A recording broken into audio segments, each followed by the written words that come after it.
Hello friends, स्वागत है आप सभी का अपने चैनल एजुकेशन एसके पॉइंट में। और यूथ कंपटीशन टाइम्स बुक में हिस्ट्री को कवर करें। हिस्ट्री में हम मध्यकालीन भारत के इतिहास को कवर करें। आज हम उत्तरकालीन मुगल शासक को कवर करने वाले हैं। इस बुक में वन लाइनर क्वेश्चन दिया गया है जो आपके एग्जाम के पॉइंट से काफ़ी इंपॉर्टेंट होने वाला है। तो चलिए शुरू करते हैं उत्तरकालीन मुगल शासक को। उत्तरकालीन मुगल शासक को देखते हैं। इनका शासनकाल 1707 से लेकर 1857 ईस्वी तक था।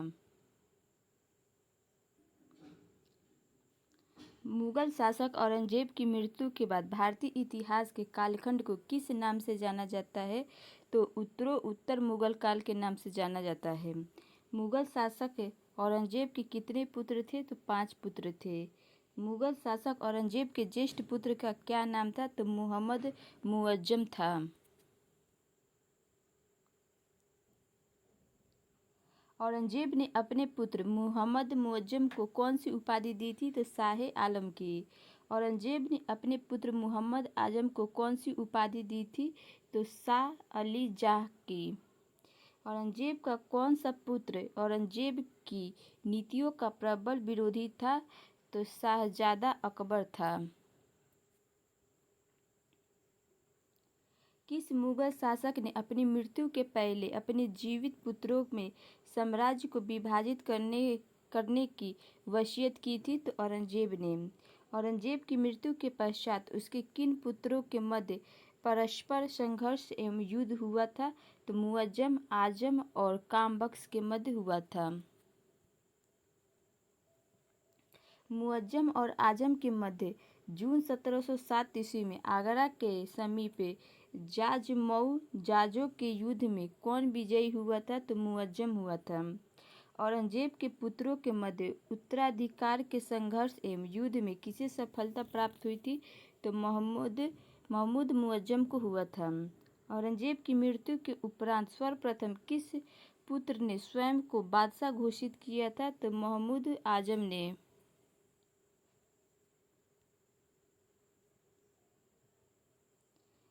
मोहम्मद आजम ने कब स्वयं को मुगल बादशाह घोषित किया था? तो 14 मार्च 1707 ईस्वी को। कामबख्श ने कौन सी उपाधि धारण की थी? तो दीन पनाह की। अब देखते हैं बहादुर शाह प्रथम को। इनका कार्यकाल 1707 से लेकर 1712 ईस्वी तक इनका शासन था। औरंगजेब की मृत्यु के पश्चात मुगल वंश के सिंहासन पे कौन आसीन हुआ था? तो मोहम्मद मुअज्जम हुआ था। मोहम्मद मुअज्जम कौन सी उपाधि धारण कर दिल्ली के सिंहासन पर आसीन हुआ था? तो बहादुर शाह प्रथम की। बहादुर शाह प्रथम दिल्ली के सिंहासन पर कब आसीन हुआ था? तो 1707 ईस्वी में। बहादुर शाह प्रथम कितने वर्ष की अवस्था में मुगल सम्राट बना था? तो 65 वर्ष की अवस्था में। किस मुगल शासक को शाह ए बेखबर के नाम से जाना जाता है? तो बहादुर शाह प्रथम को।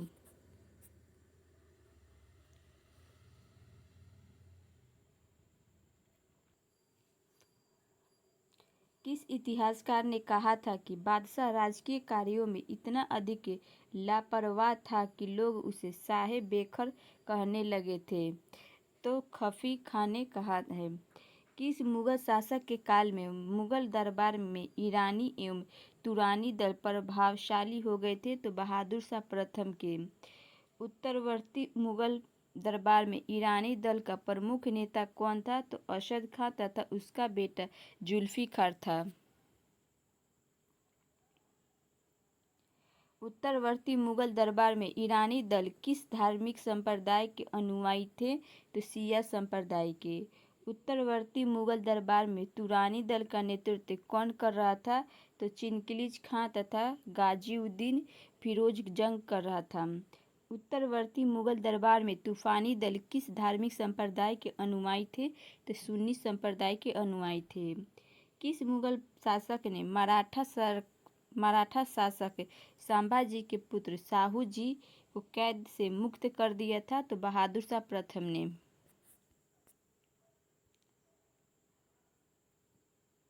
बहादुर शाह प्रथम ने मराठों एवं राजपूतों के प्रति कौन सी नीति अपनाई थी?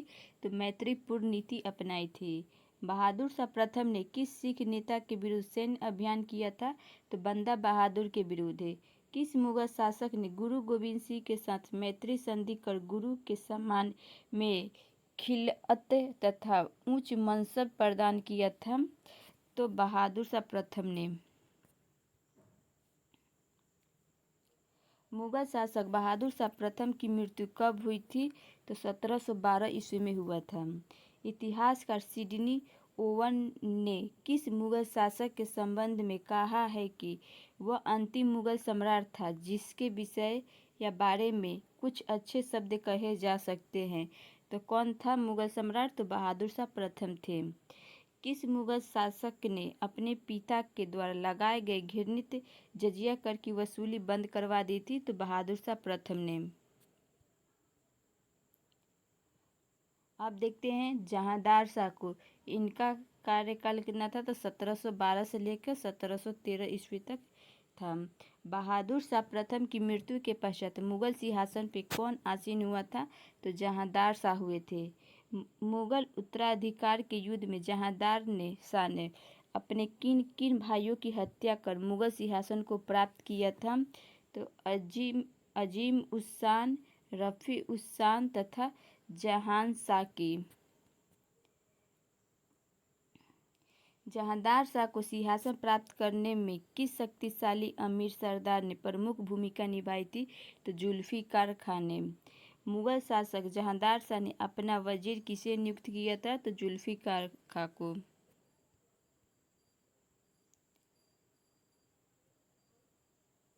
जहांदार शाह के शासनकाल में मुगल शासन की बागडोर किसके हाथ में थी? तो जुल्फिकार के।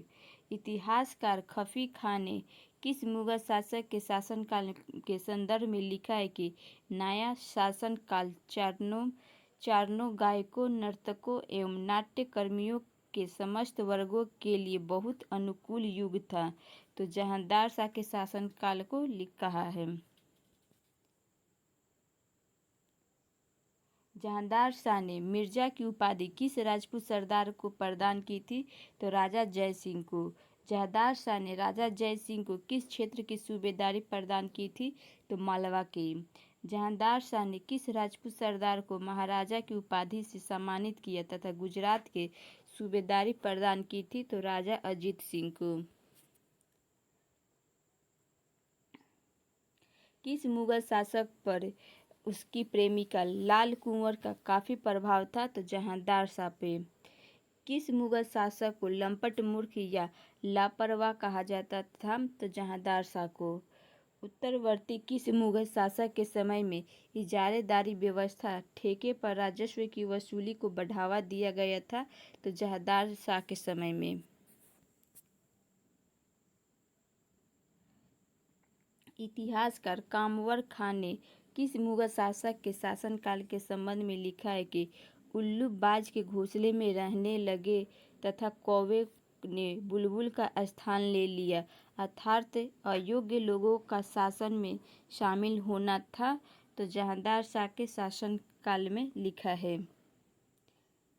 किस मुगल शासक ने मराठों को दक्कन में चौथ और सरदेशमुखी वसूल करने का अधिकार इस शर्त पर दिया कि इसकी वसूली मुगल अधिकारी करेंगे?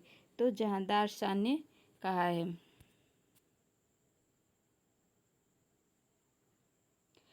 मुगल सम्राट जहांदार शाह के शासन का समय से पूर्व अंत कैसे हुआ था? तो एक युद्ध में वे अपने भतीजे फर्रुखसियर के द्वारा पराजित हुए थे। जहांदार शाह की हत्या कब की गई थी? तो 1713 ईस्वी में। अब देखते हैं फर्रुखसियर को। इसका शासनकाल 1713 से 1719 तक था। जहांदार शाह के पश्चात मुगल सिंहासन पर कौन आसीन हुआ? तो फर्रुखसियर हुआ। मुगल शासक फर्रुखसियर किसका पुत्र था? तो अजीम उस शान का। किसने फर्रुखसियर को मुगल शासक बनाने में महत्वपूर्ण भूमिका निभाई थी? तो सैयद बंधुओं ने, अब्दुल्ला खान और हुसैन अली ने। उत्तरवर्ती मुगल काल में नीति निर्माता के रूप में कौन प्रसिद्ध थे? तो सैयद बंधु थे। मुगल शासक फर्रुखसियर ने सैयद बंधु अब्दुल्ला खां को किस पद पर नियुक्त किया था? तो वजीर प्रधानमंत्री के पद पे।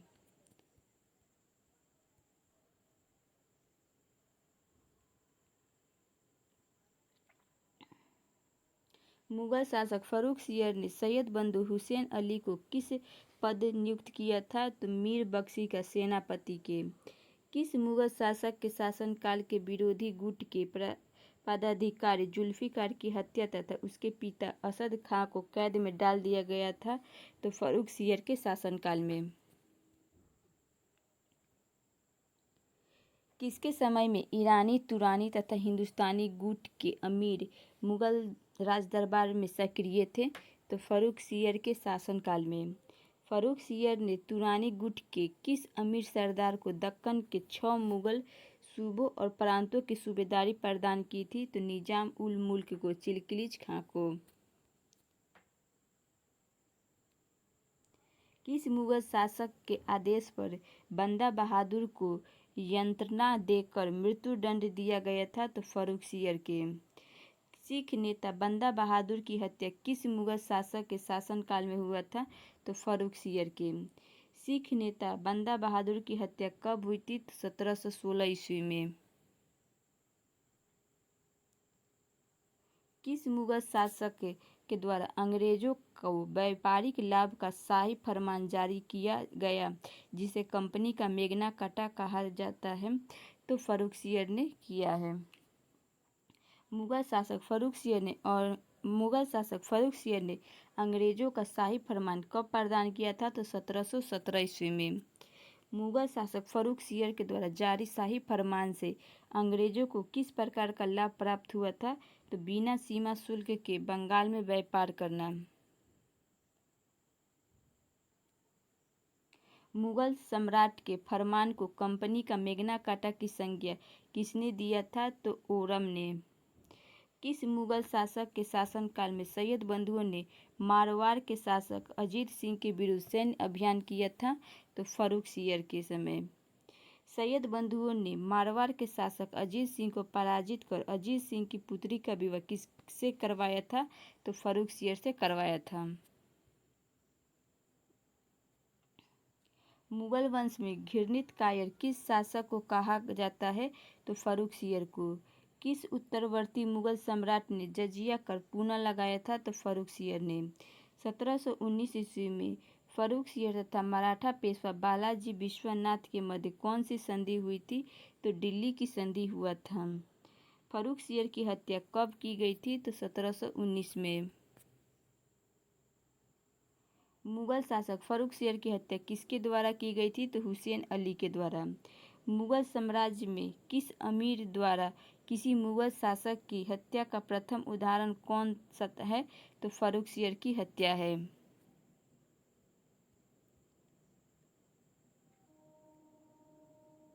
अब देखते हैं रफ़ी उद दौला का। इसका शासन 1719 था। फर्रुखसियर के पश्चात मुगल सिंहासन पर कौन आसीन हुआ था? तो रफ़ी उद दौला हुआ। रफ़ी उद दौला ने कौन सी उपाधि धारण की थी? तो शाहजादा द्वितीय की। रफ़ी उद दौला किसकी सहायता से मुगल शासक बना? तो सैयद बंधुओं की सहायता से बना। रफ़ी उद दौला की मृत्यु कैसे हुई थी? तो पेचिश की बीमारी के कारण। रफ़ी उद दौला के पूर्व कौन मुगल शासक बना था? तो रफ़ी उद दरजात बना था। अब देखते हैं मुहम्मद शाह को। इसका शासनकाल 1719 से लेकर 1748 ईस्वी तक था। मुहम्मद शाह मुगल वंश के सिंहासन पर कब आसीन हुआ था? तो 1719 में। मुहम्मद शाह किसका पुत्र था? तो जहान शाह का पुत्र था। मुहम्मद शाह का प्रारंभिक नाम क्या था? तो रोशन अख्तर था। मुहम्मद शाह किसकी सहयोग से मुगल सिंहासन पर आसीन हुआ था? तो सैयद बंधुओं के सहयोग से। रोशन अख्तर कौन सी उपाधि धारण कर मुगल सिंहासन पर आसीन हुआ था? तो मुहम्मद शाह की उपाधि धारण करके आसीन हुआ था। किसके समय में अली बंधु हुसैन एवं अब्दुल्ला का वर्चस्व समाप्त हो गया था? तो तो मुहम्मद शाह के समय में। किस मुगल शासक ने अंतिम रूप से जजिया कर को समाप्त किया था? तो मुहम्मद शाह ने। मुहम्मद शाह ने जजिया कर को अंतिम रूप से कब समाप्त किया था? तो 1720 ईस्वी में। कौन सा उत्तरवर्ती मुगल शासक कथक नृत्य में निपुण था? तो मुहम्मद शाह था। किस मुगल शासक को रंगीला बादशाह के नाम से जाना जाता है? तो मुहम्मद शाह को। किसके शासनकाल में हिजड़ों तथा महिलाओं का एक वर्ग का प्रभुत्व था? तो मुहम्मद शाह के शासनकाल में। 1719 से 1748 तक इनका कार्यकाल था। किसने मुहम्मद शाह के द्वारा जगत सेठ की उपाधि प्राप्त की थी? तो फतेह चंद ने। किस शासक ने उर्दू का राजकीय संरक्षण प्रदान किया था? तो मुहम्मद शाह ने। मुगल शासक मुहम्मद शाह ने किसे अपना वजीर नियुक्त किया था? तो निजाम उल मुल्क चिंगिस खां को। मुगल शासक मुहम्मद शाह ने निजाम उल मुल्क को अपना वजीर कब नियुक्त किया था? 1782 में। सैयद बंधुओं के पतन में किसकी प्रमुख भूमिका थी? तो निजाम उल मुल्क की।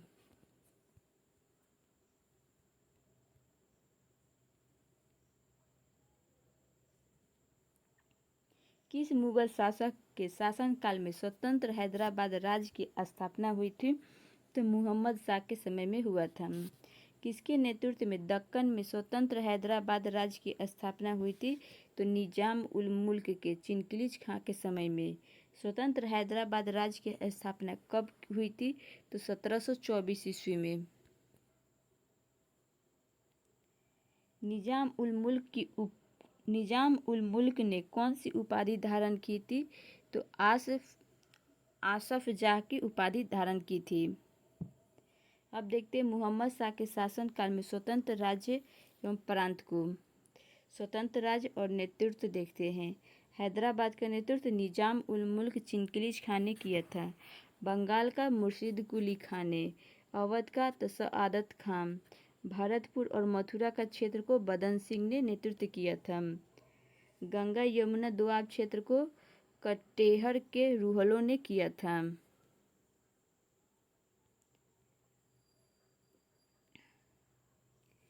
गंगा यमुना दोआब क्षेत्र को कटेहर के रूहलों ने किया था। फर्रुखाबाद को बंगस पठान ने किया था।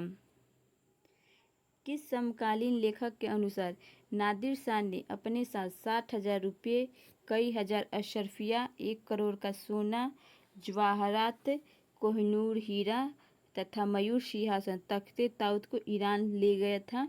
तो आनंद राम मुखर्जी के अनुसार। किसके शासनकाल में मराठा पेशवा बाजीराव प्रथम 500 घुड़सवारों के साथ दिल्ली पर आक्रमण किया था? तो मुहम्मद शाह के समय में। किसके शासनकाल में दिल्ली पर नादिर शाह ने आक्रमण किया था? तो मुहम्मद शाह के समय में। नादिर शाह का आक्रमण कब हुआ था? तो 1739 में। नादिर शाह के आक्रमण का मुख्य उद्देश्य क्या था? तो धन लूटना था। ईरान का नेपोलियन किसे कहा जाता है? तो नादिर शाह को। नादिर शाह ने किस युद्ध में मुगल सेना का पराजित किया था? तो करनाल के युद्ध में 1739 में।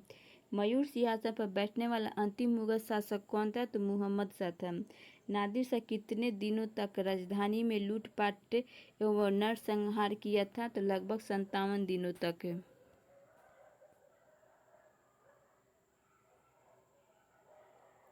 किस विदेशी लुटेरे ने विश्व प्रसिद्ध कोहिनूर हीरे को अपने साथ ले गया था? तो नादिर शाह ने।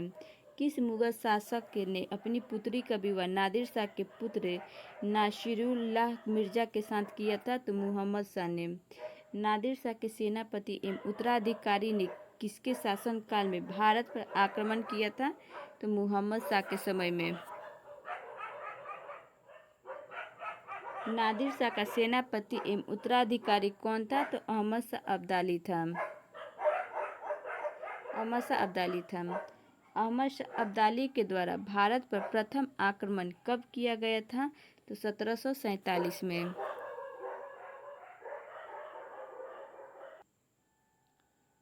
दुर्रे दुरानी या युग का मोती के नाम से किस आक्रमणकारी को संबोधित किया गया है? तो अहमद शाह अब्दाली को। मुगल शासक मोहम्मद शाह की मृत्यु कब हुई थी? तो 1748 ईस्वी में। अब देखते हैं अहमद शाह को। इसका शासनकाल था 1748 से लेकर 1754 ईस्वी तक। अहमद शाह की माता का क्या नाम था? तो ऊधम बाई था। अहमद शाह के समय मुगल शाही कामकाज किसके हाथों में निहित था? तो राजमाता ऊधम बाई के। राजमाता ऊधम बाई कौन सी उपाधि धारण की थी? तो किबला ए आलम की। अहमद शाह ने अपना वजीर किसे नियुक्त किया था? तो सफदर जंग को।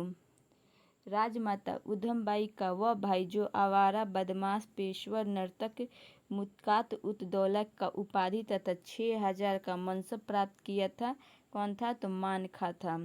राजमाता ऊधम बाई का प्रेमी कौन था? तो जाबिद खां था। जाबिद खां किस नाम से प्रसिद्ध था? तो नवाब बहादुर से। नवाब बहादुर की हत्या किसके द्वारा की गई थी? तो सफदर जंग के द्वारा किया गया था, जो वजीर था।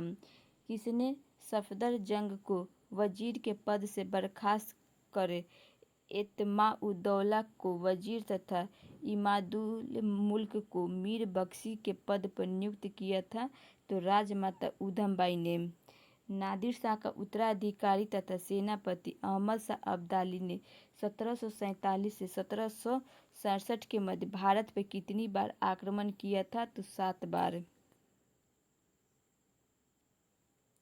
किस मुगल शासक के शासनकाल में वेतन देने हेतु राजमहल के बर्तन तक बेचने पड़े थे? तो अहमद शाह के शासनकाल में।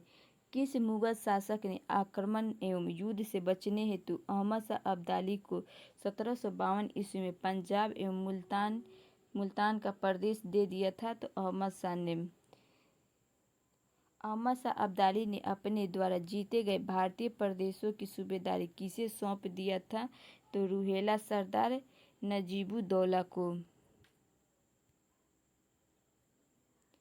मुगल वजीर इमादुल मुल्क ने मराठों के सहयोग से किस मुगल शासक को अंधा करके सलीमगढ़ जेल में डालकर आलमगीर द्वितीय को शासक बनाया था? तो अहमद शाह को। अब देखते हैं आलमगीर द्वितीय। आलमगीर द्वितीय का शासनकाल 1754 से 1759 ईस्वी तक था। अहमद शाह के पश्चात कौन मुगल सिंहासन पर आसीन हुआ था? तो आलमगीर द्वितीय हुआ था। आलमगीर द्वितीय किसका पुत्र था? तो जहांदार शाह का पुत्र था। आलमगीर द्वितीय का वास्तविक नाम क्या था? तो अजीजुद्दीन था। आलमगीर द्वितीय किसकी सहायता से मुगल सिंहासन पर आसीन हुआ था? तो वजीर इमादुल मुल्क तथा मराठों की सहायता से हुआ था।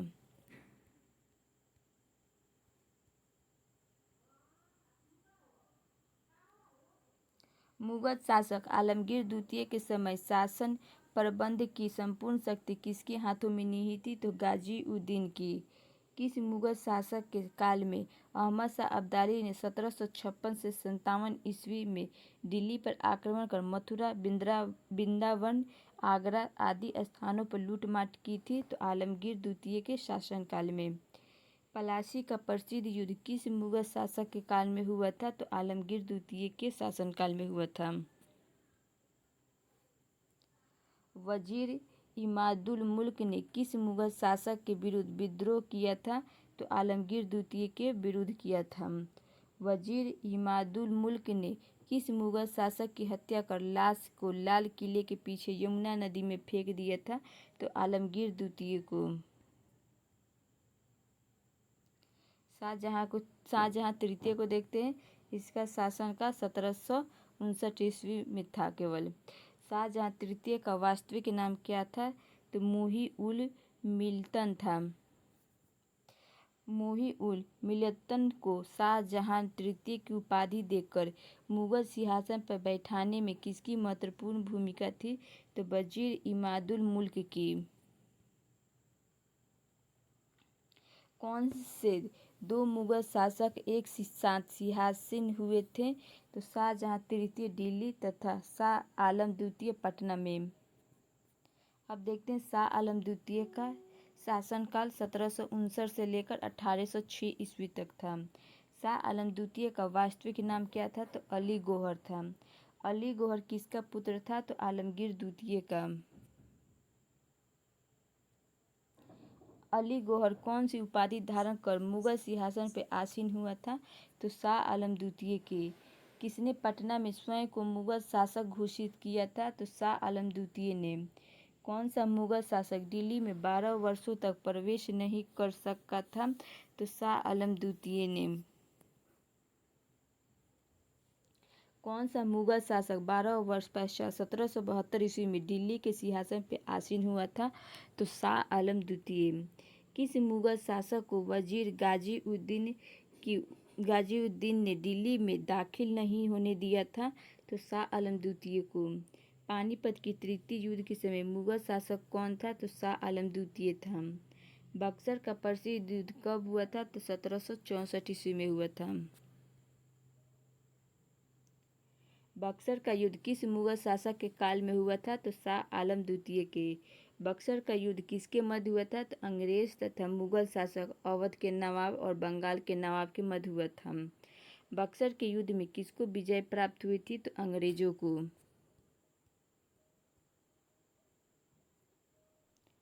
बक्सर के युद्ध के पश्चात अवध के नवाब और अंग्रेजों के मध्य कौन सी संधि हुई थी? तो इलाहाबाद की प्रथम संधि हुई थी। बक्सर के युद्ध के पश्चात मुगल शासक और अंग्रेजों के मध्य कौन सी संधि हुई थी? तो इलाहाबाद की द्वितीय संधि अगस्त 1765 में हुआ था। किस मुगल शासक ने अंग्रेजों को लॉर्ड क्लाइव को बंगाल, बिहार, उड़ीसा की दीवानी प्रदान की थी? तो शाह आलम द्वितीय ने। इलाहाबाद की संधि के पश्चात किस मुगल शासक को 1765 से 1772 ईस्वी तक इलाहाबाद में अंग्रेजों का पेंशन याफ्ता बनकर रहना पड़ा था? तो शाह आलम द्वितीय को। 1773 ईस्वी में जीजी मुहम्मद शाही पुस्तक जो नक्षत्रों संबंधित ज्ञान से संबंधित हैं के लेखक हैं? तो जयपुर के सवाई जयसिंह हैं। किस मुगल शासक को मराठा सरदार महादजी सिंधिया ने राजधानी दिल्ली के सिंहासन पर बैठाने में महत्वपूर्ण भूमिका निभाई थी? तो शाह आलम द्वितीय को। दिल्ली में खगोलीय वेधशालाएं किसने बनवाई थी? तो सवाई जयसिंह द्वितीय ने। दिल्ली पर अंग्रेजों का अधिकार किस मुगल शासक के समय में हुआ था? तो शाह आलम द्वितीय के शासनकाल में हुआ था। अंग्रेजों ने दिल्ली पर कब अधिकार स्थापित किया था? तो 1803 ईस्वी में। किसके नेतृत्व में दिल्ली पर अंग्रेजों ने अधिकार स्थापित किया था? तो जनरल लेक के नेतृत्व में किया था। शाह आलम द्वितीय के समय में अंग्रेज सेनापति जनरल लेक ने किस मराठा सरदार को पराजित कर दिल्ली पर अधिकार स्थापित किया था? तो दौलत राव सिंधिया को।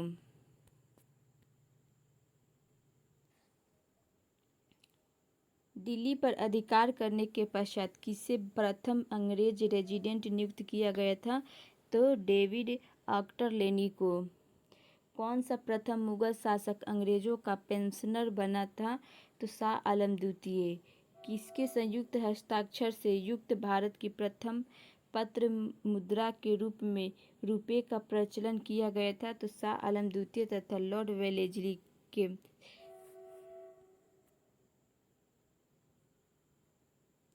शाह आलम द्वितीय तथा लॉर्ड वेलेस्ली के संयुक्त हस्ताक्षर से प्रचलित पत्र मुद्रा को किस बैंक ने जारी किया था? तो बैंक ऑफ बंगाल ने 1806 में। महाराजा जयसिंह द्वितीय ने वेधशालाएं कहाँ बनवाई थी? तो जयपुर, दिल्ली, उज्जैन, मथुरा और वाराणसी में। यूक्लिड की कृति रेखा गणित के तत्व का संस्कृत में अनुवाद किसने करवाया था? तो जयसिंह द्वितीय ने। मुगल शासक शाह आलम द्वितीय की मृत्यु कब हुई थी? तो 1806 ईस्वी में।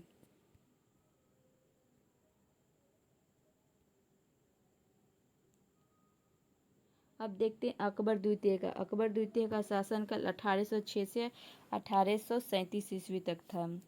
शाह आलम की मृत्यु के पश्चात मुगल सिंहासन पे कौन आसीन हुआ था? तो अकबर द्वितीय हुआ। अकबर द्वितीय किसका पुत्र था? तो शाह आलम द्वितीय का।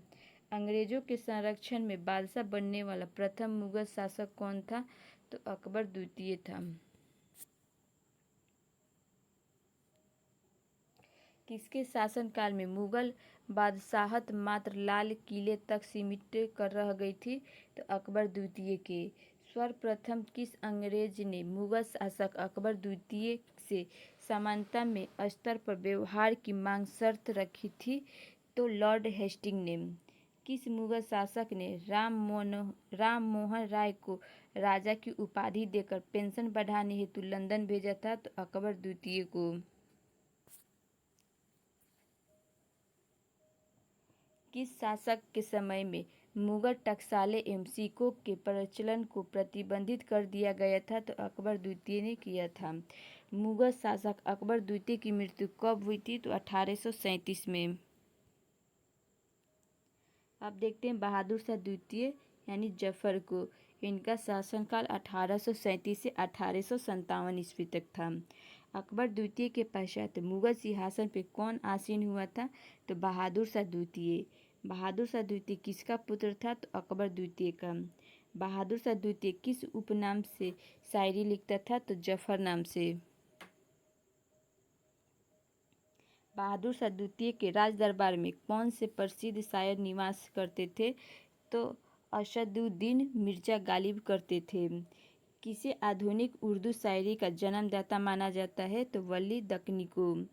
कौन सा मुगल शासक बिना साम्राज्य का सम्राट था? तो बहादुर शाह द्वितीय था।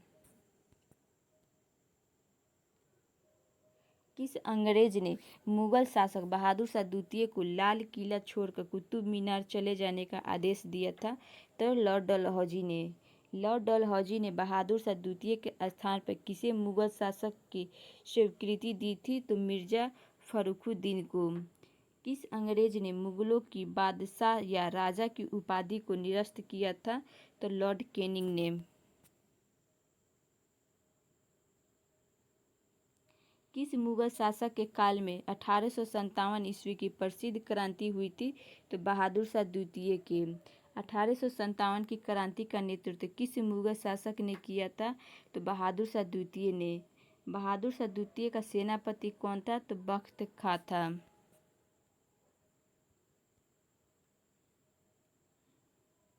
1857 के अधिकांश क्रांतिकारियों ने किसे हिंदुस्तान का औपचारिक शासक माना था? तो बहादुर शाह द्वितीय को। किस अंग्रेज ने दिल्ली के क्षेत्र में क्रांतिकारियों के प्रति दमनात्मक नीति अपनाई थी? तो हडसन एम निकलसन ने। 1857 के विरोध में विद्रोहियों का साथ देने के लिए अंग्रेज सरकार ने किस मुगल शासक को गिरफ्तार कर रंगून निर्वासित कर दिया था? तो बहादुर शाह द्वितीय को। मुगल वंश का अंतिम शासक कौन था? तो बहादुर शाह द्वितीय था। बहादुर शाह जफर के बारे में सत्य कथन है तो वह बिना साम्राज्य का सम्राट था। इब्राहिम जौक और असद उल्लाह खां गालिब उसके कविता के शिक्षक थे। हसन अस्करी उसके आध्यात्मिक निर्देशक थे। ईस्ट इंडिया कंपनी की ओर से उसे प्रति माह 1 लाख रुपए पेंशन मिलती थी।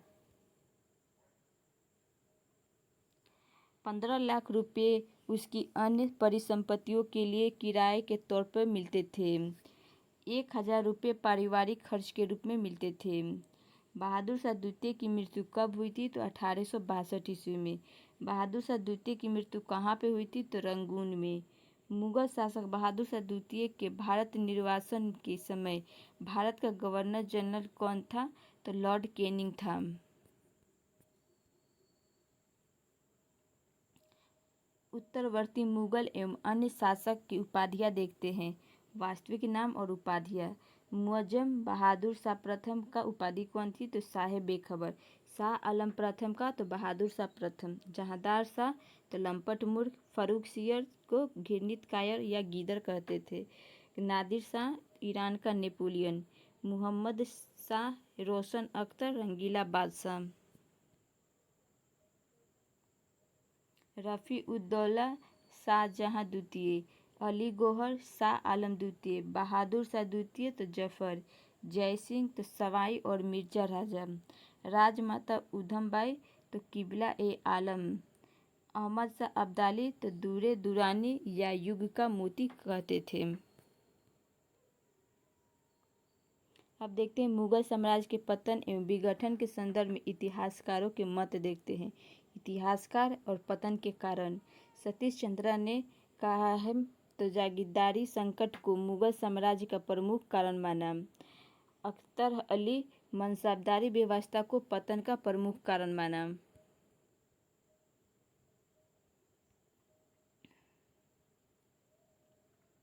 इरफान हबीब तो कृषि संकट को पतन का प्रमुख कारण माना। J.F. रिचर्ड्स दक्कन एवं मराठों के मामलों में निरंतर उलझे रहने को पतन का प्रमुख कारण माना। मुजफ्फर आलम एवं चेतन सिंह ने क्षेत्रीय राज्यों के उदय एवं स्वतंत्रता को पतन का प्रमुख कारण माना है। जद्दूनाथ सरकार ने तो सैनिक एवं राजनीतिक दुर्बलता को पतन का प्रमुख कारण माना है। विलियम ऑर्विन ने सैनिक अक्षमता को मुगल साम्राज्य के पतन का प्रमुख कारण माना है। मुगल साम्राज्य के पतन एवं विघटन के प्रमुख कारण थे औरंगजेब की नीति, निरंतर अयोग्य उत्तराधिकारी, विदेशी आक्रमण एवं विद्रोह, विदेशी या यूरोपीय शक्तियों का आगमन, सैनिक दुर्बलता, साम्राज्य की विशालता, उत्तराधिकारी का युद्ध, पारस्परिक युद्ध एवं संघर्ष। अब देखते हैं सम्राट और सम्राट का कार्यकाल। बहादुर शाह प्रथम का कार्यकाल 1707 से 1712 ईस्वी तक था। जहांदार शाह का कार्यकाल 1712 से 1713 ईस्वी तक। फर्रुखसियर 1713 से 1719 ईस्वी तक। रफ़ी उर दर्जात फरवरी 1719 से जून 1719 तक। रफ़ी उद दौला जून 1719 से सितंबर 1719 तक। मुहम्मद शाह 1719 से 48, अहमद शाह 1748 से 1754, आलमगीर द्वितीय 1754 से 1758, शाहजहाँ तृतीय 1758 से 1759, शाह आलम द्वितीय 1759 से 1806, अकबर द्वितीय 1806 से 1837, बहादुर शाह द्वितीय 1837 से 1857 तक। अब देखते हैं प्रमुख पुस्तकें एवं लेखकों। मुंतखब उल लुबाब के लेखकों ने तो खफी खां हैं। द लेटर मुगल्स इरविन है। The Mughal nobility under Aurangzeb तो Athar Ali. Pre studies in zamindari तथा zamindari under the Mughal doctor Nurul Hasan है। हिस्ट्री ऑफ औरंगजेब तो यदुनाथ सरकार है।